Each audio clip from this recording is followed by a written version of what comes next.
నేను ఇవాళ మా అమ్మ వాళ్ళ ఇంట్లో ఉన్నాను. మా అమ్మ చదువు గురించి ఇవాళ వీడియో అనమాట. మా అమ్మ అసలు ఒక్కరోజు కూడా స్కూల్కి వెళ్ళలేదు. ఒక్కరోజు కూడా స్కూల్కి వెళ్ళకుండా చాలా పట్టుదలతో నేర్చుకుంది, చదువు నేర్చుకుంది, చదవడం నేర్చుకుంది, రాయడం నేర్చుకుంది. ఇప్పుడు మా అమ్మ రామాయణము, మహాభారతము, భగవద్గీత ఇవన్నీ చదువుతుంది, పేపర్ చదువుతుంది. అసలు ఎందుకు మా అమ్మ ఇంత కష్టపడి ఎందుకు చదువుకుంది అనేది మా అమ్మ ఇన్స్పైరింగ్ స్టోరీ ఏంటో మా అమ్మని అడిగే తెలుసుకుందాం. అమ్మ ఫస్ట్ నీ పేరు చెప్పు. నా పేరు ప్రేమిల. అక్కడ చూడు. చెప్పమ్మా, అసలు ఎందుకు ఇంత కష్టపడి పట్టుదలతో నేర్చుకున్నావు?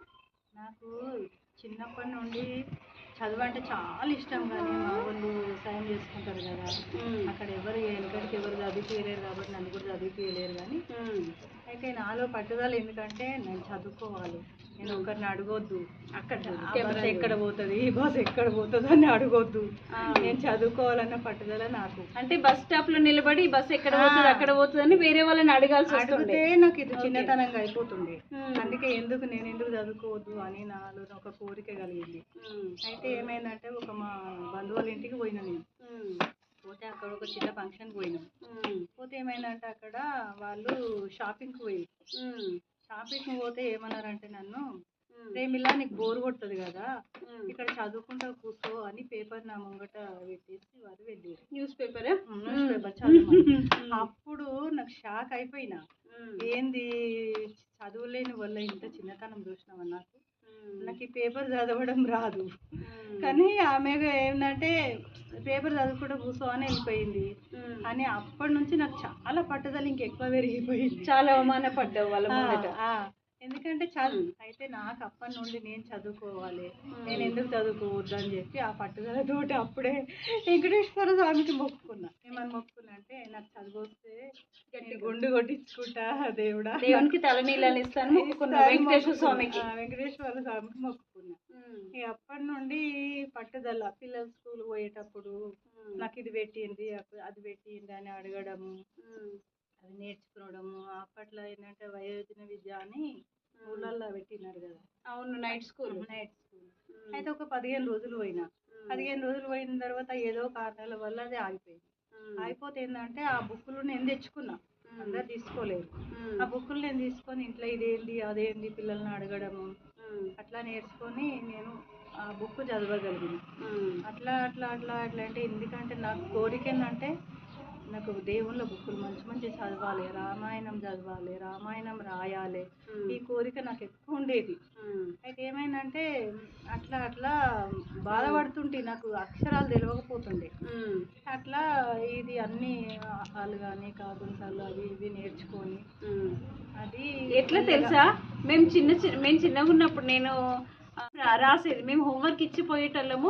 మా అమ్మ బతిలాడి రాయించుకునేది, నాకు ఇది ఇయ్యండి ఇది ఇయ్యండి, అమ్మ ఆగమ్మ లేట్ అయిపోతుంది అంటే బతిలాడి రాయించుకొని మేము వచ్చే వరకు ఆ హోంవర్క్ రాసి మళ్ళీ మాకు చూపించేది, మేము రైట్ కొట్టేవాళ్ళం. అట్లా అది నేర్చుకుంది మా అమ్మ. తర్వాత కాగునింతాలు, ఒత్తులు, తలకట్టు దీర్ఘాలు ఇవన్నీ నేర్చుకొని చిన్న చిన్న వర్డ్స్ దగ్గరకు వచ్చింది. వర్డ్స్ రాయించుకో, రోజు హోంవర్క్ మేమన్నా హోంవర్క్ చేస్తుంటేమో లేదో కానీ మా అమ్మ రోజు హోంవర్క్ మాతో పెట్టించుకొని మేము వచ్చే వరకు రాసి మాకు చూపిస్తుండే. మళ్ళీ అమ్మ నువ్వు ఇంత హోంవర్క్ చేసిన, ఒక్కొక్క రోజు 2-3 పేజీలు రాసేది. ఖాళీ టైంలో తను ఇదే పని. ఇంకా ఎంత కష్టపడి నేర్చుకుందంటే చదువు. ఇప్పుడు చదవడం వచ్చు మా అమ్మకి, తెలుగు చదవడం వచ్చు, తెలుగు రాయడం వచ్చు, రామాయణం చదువుతుంది, భగవద్గీత చదువుతుంది, ఇంకేంటి ఇంకేం రాస్తున్నా రామనామ రామకోటి రాస్తుంది బుక్లో. ఎంత ఇప్పుడు మా అమ్మ చాలా హ్యాపీగా ఉంది. ఇంకా అమ్మ ఇంకేం చెప్తావు? ఇంకేంటంటే నేను అప్పటి నుండి నేర్చుకొని లంగమాల స్కూల్లో ఉంటాయి అన్నమాట, రామాయణం బుక్కులు కూడా ఉంటాయి. అక్కడ టీచర్ని అడిగి నేను ఆ బుక్ తెచ్చుకున్నా. బుక్ తెచ్చుకొని చదివినది, రామాయణం చదివిన తర్వాత నాకు రామాయణం చదివిన. ఆ తర్వాత రామకోటి రాయాలి, రామకోటి రాయను, అంత అదృష్టం నాకు ఉందో లేదో కానీ రాస్తున్నా. రామాయణం రాస్తున్నా. రామాయణం బుక్ చదివిన, 2 సార్లు చదివిన. అయితే భగవద్గీత వేరే ఉంటది కదా కొంచెం. రామాయణం 2 సార్లు చదివినవా? నువ్వు చదవగలిగి అంటే బుక్ తీసుకొచ్చి అమ్మాయి చదువు నీకు అర్థమవుతుంది అన్నాడు. అంటే నేను చదువుతానా లేదా, అసలు చదువుతానా, అంత అదృష్టం నాకు ఉందా, మళ్ళీ ఇట్లా అనిపిస్తుంది. ఆ భగవంతుని దయ వల్ల నేను చదవగలిగిన. అది కూడా ఇప్పుడు ఒక 400 పేజీలు చదవగలిగిన. 400 పేజీలు చదివినవా? 450 పేజీలు చదివి నేను భగవద్గీత. అయితే చదివినంతసేపు అసలు ఆకలి ఉండదు, దూపు ఉండదు. నేను ఏంటంటే వెంకటేశ్వర నామాలు చదువుతా, ఆ తర్వాత రామకోటి రాస్తా, ఆ తర్వాత నేను భగవద్గీత చదువుతా రోజు. అసలు అసలు మా అమ్మకి అసలు అక్షరం ముక్క రాదు. బస్ స్టాప్ లో నిలబడితే ఆ బస్ పేరు తెలుసుకోవాలంటే పక్కకున్న వాళ్ళని బతిలాడేది. అంత అవమానపడి ఎవరో ఒక ఆమె పేపర్ వేసి ముందులేసి చదువుకో అన్నందుకు మా అమ్మ అవమానపడి చాలా పట్టుదలతో చదువు నేర్చుకుంది, తెలుగు రాయడం నేర్చుకుంది, తెలుగు చదవడం నేర్చుకుంది. ఇప్పుడు మహాగ్రంథాలు కూడా చదువుతుంది మా అమ్మ, న్యూస్ పేపర్ చదువుతుంది, రామాయణ మహాభారత భగవద్గీత లాంటి మహాగ్రంథాలు కూడా చదవగలుగుతుంది. దీని అంతటి కారణం మా అమ్మ పడిన ఒక అవమానము, మా అమ్మ చేసిన కృషి వల్లే మా అమ్మ చదువుకోగలిగింది. తెలుగు చదవడం అంటే అంత ఈజీ ఏం కాదు. ఏమి అక్షరం ముక్క రాని వాళ్ళు, చిన్నప్పటి నుంచి నేర్చుకునే వాళ్ళు, చదువు నేర్చుకునే వాళ్ళు ఎంతో పిల్లలు అయిపోయిన తర్వాత ఎన్నో మనకి మానసికంగా మనకి ఎన్నో వ్యధలు ఉంటాయి, ఎన్నో సమస్యలు ఉంటాయి.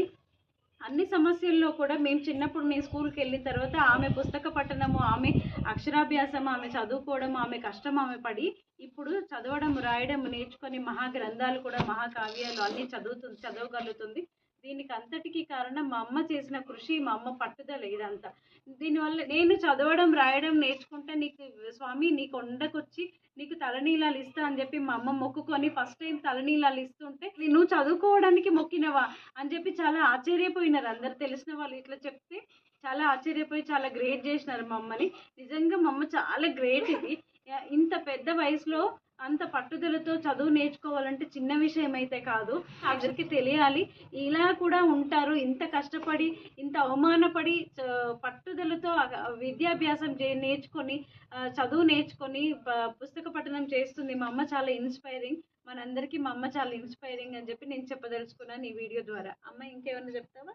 అదే, ఎందుకంటే మనకెందుకు చదువు, ఈ ఏజ్లో మనకు చదివేందుకని చాలా మంది అనుకుంటారు. ఇప్పటి కూడా చదువుకోవాలని గవర్నమెంట్ వారు చెప్తున్నారు.